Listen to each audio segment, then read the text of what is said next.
Bonjour tout le monde et bienvenue pour ce premier manga show de l'hiver 2017. Enfin en tout cas, on va parler des animés de l'hiver 2017. Et on va parler de Yojo Senki Saga of Tenya the Evil. Ah, le nom est très très long, j'ai préféré le noter là parce que sinon je vais pas m'en souvenir. Donc, Yojo Senki Saga of Tanya the Evil, c'est un light novel écrit par Carlo Zen et dessiné par Shinobu Shinotsuki, avec 7 tomes publiés au Japon. Il y a aussi un manga qui a commencé à sortir au Japon, il y a 2 tomes. Et là, on va parler de l'adaptation animée par le studio NUT, qui a commencé cet hiver 2017. Donc, d'après ce que je suis allé voir sur internet, le studio NUT, c'est des petits nouveaux, c'est leur premier animé officiellement. Ils auraient participé à des OAV en sous-traitance à d'autres studios, mais là c'est vraiment leur premier animé. Ils vont commencer par Yojo Senki Saga of Tanya the Evil. Putain, ce nom est long. Pourquoi je me fais chier à dire Yojo Senki Saga of Tanya the Evil? Je pourrais dire juste Yojo Senki, ça serait plus simple. Non. Alors là, en théorie, je devrais faire un petit résumé de la série, mais je trouve qu'il est un peu spoilant et que ça gâche une certaine surprise pour l'épisode 2. Surprise dont je vais parler plus tard dans la vidéo, dans une partie spoiler. Donc en fait, l'histoire par rapport à moi, c'est que cette série, je l'attendais pas spécialement, dans le sens où en fait, je ne connaissais même pas son existence. C'est apparu comme ça dans ma chaîne, les gens me disent ah c'est bien. J'ai regardé, je vais oh d'accord, je regarde l'épisode 1, et c'est plutôt bien. Et en fait, j'ai pas lu le synopsis, et même en lisant l'épisode 2 et 3, j'ai pas lu le synopsis. Et en fait, c'est pour faire cette vidéo que j'ai vu le synopsis, et je me suis dit, mais en fait, ça te spoil une putain de révélation de l'épisode 2 qui, pour moi, je pense que quelqu'un qui ne connaît pas la série va se dire, ah, mais voilà, enfin, ça gâche un peu une petite révélation qu'il y a dans l'épisode 2. Bon, c'est au tout début, au bout de 5 minutes, t'as pigé. Mais voilà, c'est juste, au moins ça te gâche pas l'épisode 1. Où en fait là c'est vraiment l'exploitation de l'univers, tu kiffes. Voilà. L'épisode 1 c'est un petit kiff. Si tu aimes bien l'épisode 1, tu vas pouvoir continuer à regarder la série. Si t'aimes pas, bah. C'est pas en disant ce que tu auras vu dans l'épisode 2 que tu vas plus aimer. Voilà, ça c'est sûr. Donc l'histoire se passe durant une sorte de première guerre mondiale alternative où il y a des magiciens qui lui sont apparus. Et ensuite Tanya Degorechaf, une officier de 10 ans. Toute mignonne, elle est toute stylée. Mais c'est une putain de sadique. Elle, c'est une grosse commandante qui va te niquer ta race. Elle est super badass. Et donc, en fait, c'est une magicienne, elle aussi, qui est plutôt stylée. Bon, je dis magicien, c'est pas vraiment des magiciens ou des sorciers. On dirait plus des télépathes, des télékinésistes. En fait, ils ont des pouvoirs, ils arrivent à faire voler des objets. Dans les épisodes, on dit, ouais, on a détecté les pouvoirs et on faisait lever des cuillères, des jouets.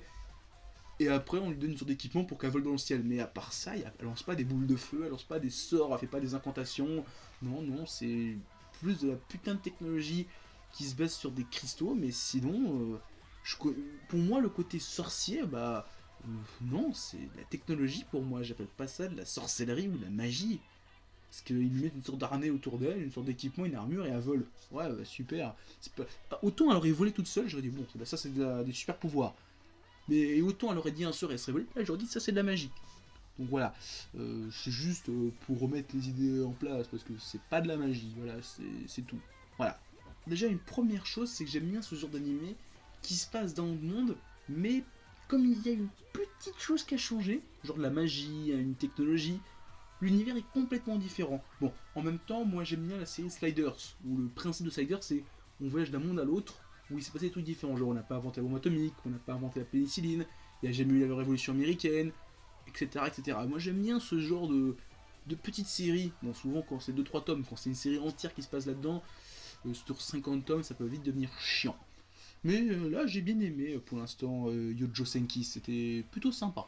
Déjà l'héroïne, voir une petite gamine de 10 ans complètement sadique, à un moment il y a une épisode où elle s'énerve avec un mec, elle lui pointe une arme et dit toi si ça continue je vais te transpercer le crâne et tu vas comprendre c'est qui le chef. Et j'ai dit oh putain mais elle a 10 ans, elle a fait ça. Mais quand on va avoir 20 piges, mais ça va être une générale armée, ça va être Adolf Hitler la gamine, parce que là, si elle est du côté des Allemands, j'ai l'impression que c'est pour ça, c'est pour en faire une moustachue. Bon, c'est une fille, mais je suis sûr qu'elle va se faire laisser pousser la moustache et qu'elle va s'appeler Adolf Hitler plus tard. Un point Goodwin, oui je sais, mais c'était facile à faire. Alors là, on va entrer dans la partie un peu spoil de l'émission. Donc ceux qui ont pas envie de se faire spoiler la série, allez-vous-en. Là, j'ai parlé d'épisodes 2 et 3, maintenant un peu plus en détail. Ça va sûrement spoiler, donc cassez-vous. Voilà. Donc, dans l'épisode 1, on nous montre un petit peu les détails de la série. On dit, oh, c'est voilà comment ça se passe, il y a des magiciens, Première Guerre mondiale, nazis, néo-nazis, URSS, Allemagne, France, Tania, elle est là, fait ci, elle met des sorciers. Voilà, ça te pose les bases. Il faut que tu aies bien assimilé les bases. Si t'aimes, continue. Si tu n'aimes pas, arrête-toi là, parce que je pense que tu vas pas kiffer la série. Si l'épisode 1, ça te montre tout ce que tu dois aimer. Si tu n'aimes pas, c'est que c'est pas une série pour toi. Si tu aimes, c'est une série pour toi. Par contre, à l'épisode 2, ta vision de l'anime ou du manga va être complètement chamboulée. Je m'explique. En fait, au début de l'épisode 2, on nous montre les origines de Tanya. Et en fait, ces origines, c'est que c'est un salaryman de notre monde qui était hyper carré, droit dans ses baskets. Et un mec qui l'a fait virer, l'a poussé sur une rame de métro. Il allait mourir. Dieu est arrivé, lui a dit, oh, tu n'es pas très croyant, tu ne crois pas en moi. Pour que ça réussisse, pour que je réussisse à te faire croire en moi, que tu deviennes un peu plus chrétien, un peu plus croyant, tu vas aller dans un monde parallèle, tu vas te réincarner, et je vais réussir à te faire croire en moi. Et il dit, ouais, d'accord, fais ce que tu veux.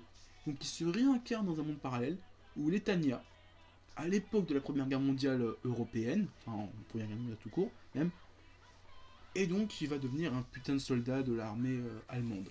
Donc durant l'épisode 2 et 3, on va voir un petit peu les origines de Tanya, et comment Dieu va réussir à la manipuler pour qu'elle croie en lui. Donc elle va lui faire un truc en disant, oui bah si tu crois en Dieu c'est parce qu'il y a des miracles. Elle fait non, je crois pas aux miracles parce que de toute façon c'est que des hallucinations collectives, c'est juste les gens qui ont pas fait gaffe. Il fait d'accord, donc si j'arrive à te montrer un miracle, tu croiras en moi. Elle fait ok.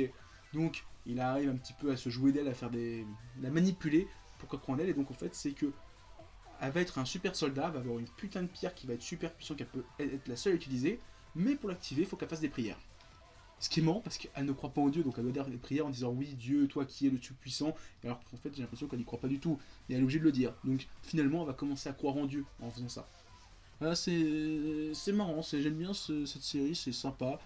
Une bonne surprise, c'est ça en fait, c'est Yujo Senki, Yojo Senki, oh putain c'est super dur à prononcer, Yojo Senki, c'est une très bonne surprise, je l'attendais pas spécialement, franchement j'avais 3-4 séries en tête pour cette saison. Je me dis, oh, ce sera mes séries, je vais regarder. Et Yojo Senki, la bonne surprise, c'est pour ça que je commence par celle-ci. En même temps, c'est la seule qui a 3 épisodes pour l'instant, donc voilà. Donc voilà. Yojo Senki, bonne surprise, j'ai bien aimé. Donc la prochaine fois, ça sera sûrement sur Yowamushi Pedal, le manga de vélo. C'est cool le vélo, moi j'aime bien.